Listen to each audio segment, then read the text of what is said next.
मेरे दादा एक जंगली सुअर हैं, मेरी दादी एक जहरीला सांप है। सिर्फ दिन में ही वे इंसान बन पाते हैं, रात होते ही फिर से जानवर बन जाते हैं। इस बात से दादा दादी दोनों बहुत परेशान रहते थे। दादी बोली, बूढ़े जी, ये शरीर का श्राप आखिर कब टूटेगा? अगर गाँव वालों को पता चल गया तो हमें खतरनाक समझकर मार डालेंगे। दादा बोले, तुमने ध्यान दिया है क्या? अब हम इंसान बहुत कम समय के लिए बन पाते हैं, कहीं ऐसा न हो कि हम पूरी तरह जानवर बन जाएं। दादी बोली, ऐसा होना मुमकिन है, मुझे अब चूहे दिखते ही खाने का मन करता है। सांप जैसी आदतें बढ़ती जा रही हैं। दादा बोले, मेरे साथ भी यही हो रहा है, खेत में गोभी देखता हूँ तो खोदकर खाने का मन करता है, खुद पर काबू नहीं रहता। दादी गुस्से में बोली, सब तुम्हारी गलती है, उस दिन तुमने नेवले को नहीं मारना चाहिए था, उसी के श्राप से हम जानवर बने। दादा बोला, अगर मैं उसे न मारता तो वो हमारी मुर्गियां खा जाता। तभी आंगन में आवाज आई, चाचा आप लोग क्या बहस कर रहे हो? अंदर से आवाज आ रही थी, ये चेन वांग था। दादी बोली, कुछ नहीं बेटा, तेरे चाचा की तबीयत ठीक नहीं। चेन वांग बोला, हमारे घर गोदाम बन रहा है, पिताजी ने कहा है आप दोनों मदद कर दीजिए। दादा दादी एक दूसरे को देखने लगे। शाम ढल चुकी थी, कुछ ही देर में अंधेरा होने वाला था। दादा बोले, ठीक है, हम थोड़ी देर में आते हैं। चेन वांग चला गया। दादी घबरा कर बोली, अंधेरा होने वाला है, फिर भी तुमने हाँ क्यों की? बाहर रहे तो लोग शक करेंगे। दादा बोला, जल्दी काम निपटा कर लौट आएंगे, गोदाम छोटा है। दोनों मान गए। जब हम वहाँ पहुँचे तो 7-8 लोग पहले से काम कर रहे थे। सब बातें कर रहे थे कि पहाड़ पर एक साथ 800 किलो का जंगली सुअर घूम रहा है, अगर पकड़ लिया तो पूरे गाँव को मांस मिलेगा। सब हंस रहे थे, लेकिन दादा का चेहरा उतरा हुआ था। काम खत्म होने के बाद खाने की दावत लगी। किसी ने सुअर का मांस परोसा। दादा ने जैसे ही मुंह में डाला तुरंत थूक दिया। सब हैरान हो गए। दादा बोले, अब भारी खाना नहीं पचता। सूरज धीरे धीरे डूबने लगा। दादी बार बार इशारा कर रही थी, चलो, लेकिन दादा नशे में थे। तभी मैंने देखा उनके मुंह से सुअर के दांत निकलने लगे। मुझे समझ आ गया, अब देर नहीं। मैंने कहा, दादा घर चलो। दादी गुस्से में बोली, अभी चलो वरना मर जाओगे। दादा को होश आया और हम भागते हुए घर पहुँचे। अंधेरा पूरी तरह छा चुका था। दादी छत की बल्ली पर चढ़ते ही जहरीली सांप बन गई। दादा गोदाम में घुसते ही जंगली सुअर बन गए। तभी एक चूहा निकला। दादी ने झपट्टा मारकर उसे निगल लिया। मैं कांप गया। तभी बाहर कदमों की आवाज आई। दादी फुफकार कर बोली, कोई आ रहा है। दरवाजे पर दस्तक हुई। मैंने खोला तो सामने चेन लियू खड़ा था, उसके कंधे पर बंदूक थी। उसने मुस्कुराकर पूछा, तेरे दादा दादी घर पर हैं? मैंने डरते हुए कहा, पहाड़ पर लकड़ी लेने गए हैं। वह कुछ देर घूरता रहा, फिर बोला, अच्छा। लेकिन तभी मैंने बंदूक में गोली चढ़ने की आवाज सुनी। मेरा दिल बैठ गया। दादी बोली, अगर वो अंदर आया तो मैं जहर से मार दूंगी। अगले ही पल दरवाजा जोर से खुल गया।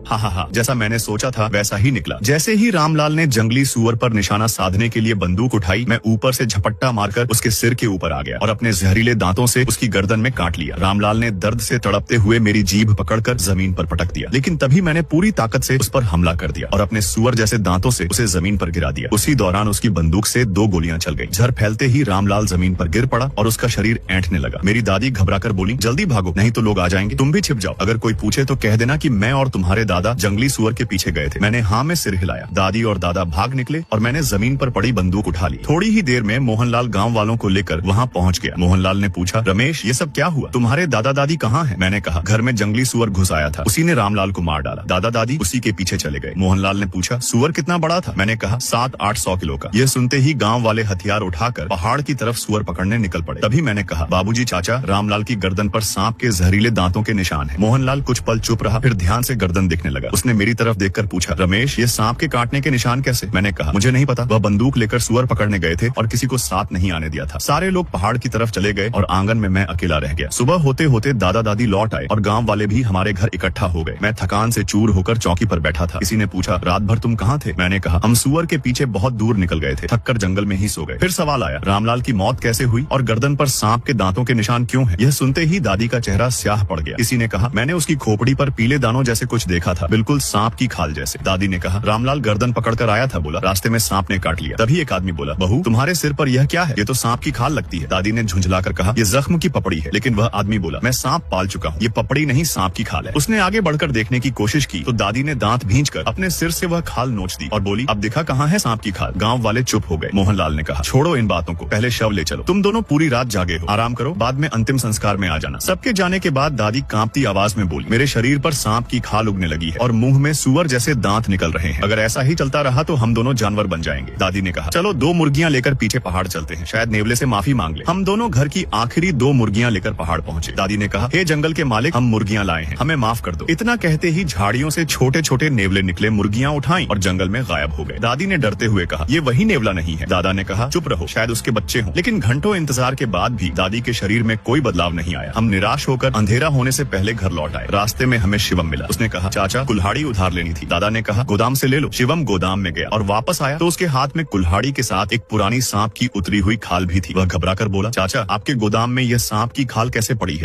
तुम्हारे गोदाम में यह सांप की खाल कैसे पड़ी है? ये कहते वक्त शिवम की नजर लगातार मेरी दादी पर टिकी हुई थी। दादी ने जैसे ही सांप की खाल देखी उसका चेहरा उड़ गया। वह तुरंत बोली, रसोई में गर्मी रहती है, शायद वहीं से सांप निकलकर खाल छोड़ गया होगा। शिवम बोला, चाची ये सांप जहरीला है और यही वही जात का सांप है जिसने मेरे चाचा रामलाल को मारा था। दादी झुंझला गई और बोली, शिवम तू क्या कहना चाहता है? क्या मैं अपने ही देवर को मारने के लिए जहरीले सांप पालूंगी? शिवम घबरा गया और बोला, नहीं चाची, मेरा वो मतलब नहीं था, आप नाराज मत होइए, मैं चलता हूँ, थोड़ी देर में आप लोगों को आना होगा। दादी ने कहा, हम नहीं आएंगे, मेरी कमर का दर्द फिर से बढ़ गया है। शिवम बोला, ठीक है चाची, आराम कीजिए। फिर वह चला गया। उसके जाते ही दादी घबराकर बोली, अब भाग चलना चाहिए, मुझे लगता है शिवम को कुछ शक हो गया है। दादा बोले, भागेंगे कहाँ? इसी जमीन पर तो हमारी रोटी है, अगर भाग गए तो जिएंगे कैसे? दादी बोली, ऐसे ही चलता रहा तो भेद खुल ही जाएगा। दादा बोले, नहीं खुलेगा, गाँव वाले ऐसी बातों के बारे में सोच भी नहीं सकते। उस रात मैं फिर से सुअर में बदल गया और दादी जहरीली सांप बन गई। दादी फुफकारते हुए बोली, मुझे बहुत भूख लगी है, घर के सारे चूहे खा चुकी हूँ, चलो पहाड़ पर जाकर और पकड़ते हैं। दादा बोले, आज नहीं, आज पहाड़ पर रामलाल को दफनाने वाले लोग हैं। तभी दादी ने कहा, चुप रहो, बाहर किसी के कदमों की आवाज आ रही है। हम दोनों आंगन की तरफ देखने लगे। तभी देखा कि एक परछाई आंगन के दरवाजे पर एक मरी हुई बकरी फेंक कर भाग गई। उस आदमी की गंध अजनबी थी, वह हमारे गांव का नहीं लग रहा था। दादी बोली, मुझे बहुत भूख लगी है, बकरी को अंदर ले आओ। दादा घबराकर बोले, अगर यह गांव वालों की चाल हुई तो मेरा यह सुअर का शरीर पूरे गांव के लिए दावत बन जाएगा। दादी फुफकारते हुए बोली, मैं जहरीली सांप हूँ, मुझे डर नहीं, मैं पहले जाकर देखती हूँ। दादा ने रोका और कहा, नहीं, पहले रमेश को भेजो, वह अभी इंसान है, कोई उसे पकड़ेगा नहीं। मैं हिम्मत करके बाहर गया, वहाँ सिर्फ मरी हुई बकरी पड़ी थी, कोई आदमी नहीं था। बकरी बहुत बड़ी थी, कम से कम 200-300 किलो की। बड़ी मुश्किल से मैं उसे गोदाम तक घसीट कर ले गया। फिर दादी और दादा ने मिलकर उसे पूरा खा डाला। दादी बोली, और है क्या? मैंने कहा, नहीं, सब खा लिया। दादी बोली, गोदाम में जो भी खाने लायक है सब ले आओ। मैं गोदाम से आधा बोरा चावल उठा लाया और दादा ने उसे भी चट कर लिया। खाने के बाद वह वहीं गिरकर सो गया और जमीन पर गंदगी फैला दी। सुबह होते ही हम दोनों फिर से इंसान बन गए। कमरे में फैली गंदगी देखकर मेरे चेहरे का रंग उतर गया। दादी गुस्से में बोली, वह शापित नेवला आखिर चाहता क्या है? दादा बोले, उसने हमारा चढ़ावा लिया लेकिन कोई मदद नहीं की। दादी बोली, देखो मेरी जीभ अब पूरी तरह सांप जैसी हो गई है। दादा ने कहा, और मेरे हाथों पर सुअर के बाल उगाए हैं, उस नेवले को छोड़ूंगा नहीं, सबको मार डालूंगा। दादी बोली, हाँ, अब उससे आर पार की लड़ाई होगी, चाहे जान चली जाए। दादा बोले, मैं बाजार से कुछ मुर्गियां लाऊंगा, पहाड़ पर जाकर नेवले को बाहर निकालेंगे और मार देंगे। तभी बाहर से शोर मच गया, अरे अनर्थ हो गया। बड़ा अनर्थ? दादा ने पूछा, क्या हुआ? एक आदमी हांफता हुआ बोला, कैलाश काका के साथ बड़ा कांड हो गया है। दादा चौंक गए, क्या हुआ? आदमी बोला, कैलाश काका असल में चूहा राक्षस है। दादा गुस्से में बोले, ऐसी बकवास मत कर। आदमी बोला, सच है, कल रात सब लोग रामलाल को दफनाने पहाड़ गए थे, कैलाश काका नशे में वहीं पहुंच गए और सबके सामने चूहे में बदल गए। दादा बोले, अगर वह चूहा है तो मार क्यों नहीं दिया? आदमी बोला, वह किसी को नुकसान नहीं करता, गाँव वाले उसे सालों से जानते हैं, किसी ने हाथ नहीं उठाया। दादा ने पूछा, फिर वह चूहा कैसे बना? आदमी बोला, उसने कभी एक नेवले को नाराज कर दिया था, उसी के श्राप से यह सब हुआ है। अब गाँव के लोग चौपाल पर इकट्ठा होकर नेवले को पकड़ने की बात कर रहे हैं। आदमी बोला, मैं खास तौर पर आपको बुलाने आया हूँ। दादी ने दांत पीसते हुए कहा, उस शापित नेवले को आज मारना ही पड़ेगा। दादा बोले, चलो। रास्ते में शिवम के चेहरे पर अजीब सी मुस्कान थी, जैसे उसके दिमाग में कोई खतरनाक योजना चल रही हो। जब हम चौपाल पहुंचे तो देखा कैलाश काका भीड़ के बीच खड़े थे, उनके पैरों पर चूहे के बाल उगाए थे और कान चूहे जैसे हो चुके थे। वह रोते हुए बोले, उस नेवले ने मेरी जिंदगी बर्बाद कर दी, मुझे इंसान भी नहीं छोड़ा और जानवर भी नहीं रहने दिया, सब उस नेवले की वजह से हुआ, उसने मुझे न इंसान छोड़ा न जानवर। कैलाश रोते हुए बोला। रघुवीर ने कहा, कैलाश घबराओ मत, हम सब मिलकर कोई रास्ता निकालेंगे। इतना कहकर रघुवीर ने पहले मुझे और मेरी दादी को देखा, फिर गाँव वालों की तरफ देखकर बोला, क्या गाँव में और भी कोई है जिस पर नेवले का श्राप लगा हो? अगर है तो सामने आओ, सब मिलकर हल निकालेंगे। तभी एक आदमी बोला, मुझे भी श्राप लगा है, रात होते ही मैं कुत्ता बन जाता हूँ और देखो मेरे पैरों पर कुत्ते के बाल उगने लगे हैं। यह सुनते ही गाँव वाले सन्न रह गए, सबकी आंखें फटी की फटी रह गई। रघुवीर गुस्से में बोला, वह हरामी नेवला पूरे गाँव को खत्म करना चाहता है और कोई है तो डरो मत, सच बता दो। मैं और दादी एक दूसरे को देखने लगे। दादी ने धीरे से कहा, अगर हम बोलेंगे तो मुश्किल हो जाएगी, कैलाश चूहा बना है, वह आदमी को नुकसान नहीं पहुंचा सकता, वह कुत्ता भी ज्यादा कुछ नहीं कर सकता, लेकिन हम तो जंगली सुअर और जहरीला सांप बनते हैं, गाँव वाले हमें जिंदा नहीं छोड़ेंगे। मैंने भी सिर हिला दिया। जब किसी ने हाथ नहीं उठाया तो रघुवीर बोला, नेवला मुर्गी का बहुत शौकीन होता है, हम मुर्गियों से उसे बाहर निकालेंगे और उससे जबरदस्ती श्राप तोड़वाएंगे। किसी ने कहा, वह नेवला आदमी जितना ऊंचा हो जाता है बहुत खतरनाक है। रघुवीर बोला, चाहे 2 मंजिल जितना क्यों न हो, पकड़ना तो पड़ेगा। गाँव की सारी मुर्गियां रघुवीर के घर जमा कर दी गई। मुर्गियों को देखकर उसकी आंखों में अजीब सी लालच भरी चमक आ गई, उसने लार भी निकल ली। तय हुआ कि रात होते ही नेवले को पकड़ा जाएगा। कुछ जवान लड़कों को रुकने के लिए कहा गया, बाकी सब अपने घर चले गए और हम भी लौट आए। दादी ने मुझसे पूछा, क्या रघुवीर सच में नेवले को पकड़ पाएगा? मैंने कहा, पता नहीं, लेकिन गाँव की सारी मुर्गियां अब उसी के पास हैं। आधी रात को मैं सो ही रहा था कि बाहर से शोर आया, पकड़ लिया, नेवला पकड़ लिया, सब बाहर आओ। दादी ने कहा, बाहर जाकर देखो। मैं दौड़कर आंगन में गया, देखा गाँव वाले मशालें जलाए खड़े हैं, एक आदमी के हाथ में बहुत छोटा सा नेवला था। मैं तुरंत वापस घर भाग आया और बोला, दादी गाँव वालों ने नेवला पकड़ लिया है, लेकिन वह बहुत छोटा है। तभी अचानक आंगन में गाँव वाले घुस आए और मशालों से पूरा आंगन रोशन हो गया। रघुवीर बोला, बाहर आओ, हमें सब पता चल गया है, तुम दोनों पर भी नेवले का श्राप है, हमने उसका इलाज ढूंढ लिया है, कैलाश और वह कुत्ता बनने वाला लड़का ठीक हो चुके हैं। दादी घबराकर बोली, क्या यह सच है? मैंने कहा, मैंने खुद देखा, उसके पैरों पर कुत्ते के बाल नहीं थे। रघुवीर बोला, नेवला मार दिया गया है, बस इसका सार पी लो, श्राप खत्म हो जाएगा। मुझे भेजा गया कि जाकर देखूं। मैंने देखा, सच में उसके पैरों पर बाल नहीं थे। मैंने लौटकर कहा, सच है, आप लोग बाहर आ जाइए। जैसे ही मैं और दादी बाहर आए, गाँव वाले हमें देखकर सन्न रह गए। किसी ने कहा, कितना बड़ा जंगली सुअर है। रघुवीर बोला, चुप रहो, इन्हें नेवले का सार पिला दो, ये भी इंसान बन जाएंगे। दादी ने कांपते हुए कहा, कहीं धोखा तो नहीं। रघुवीर बोला, हम एक ही गाँव के हैं, धोखा क्यों देंगे, मैंने खुद पिया है। फिर उसने कटोरे हमारे सामने रख दिए और कहा, अगर नहीं पियोगे तो हमें तुम्हारे दांत और फन काटने पड़ेंगे। पीछे कुछ लोग चाकू लिए खड़े थे। डर के मारे मैंने आंख बंद करके पी लिया। कुछ ही पल में मैं और दादी जमीन पर गिर पड़े और बेहोश हो गए। किसी ने कहा, इतना मोटा सुअर है, साल भर का मांस हो जाएगा और इस सांप का झर भी महंगा बिकेगा। तभी किसी ने कहा, उस लड़के का क्या करें, पकड़ लो, वह भी राक्षस है। अचानक मैं जोर से दहाड़ा और एक बाघ में बदल गया। गाँव वालों को हंसी की जगह दहशत सुनाई दी। वे चीखते हुए इधर उधर भागने लगे। बाघ बाघ। मैंने पंजों से दादा दादी को हिलाया। वे उठे, लेकिन उनकी आंखों में अब कोई अपनापन नहीं था। वे पूरी तरह सांप बन चुके थे। मुझे देखते ही वे डर कर भाग गए। आंगन में मैं अकेला रह गया। अब मैं गांव में नहीं रह सकता था। मैं पीछे के पहाड़ों की तरफ चला गया। उसी दिन से मैं जंगल में रहने लगा और एक बाघ बनकर आजाद जिंदगी जीने लगा।